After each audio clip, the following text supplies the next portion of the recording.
This is our art pavilion, and we have art and music therapy in here.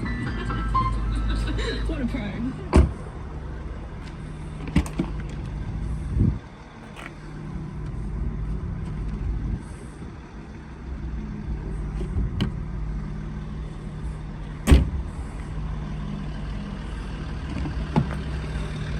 Be forced into anything. So your job is to help people be as comfortable as possible. I support at home. That's their own house, that's their own bed, that's around their family that they love. I think the other thing is being pain-free. In the last 2 weeks I've had 3 people with learning disabilities die, and they all died at home.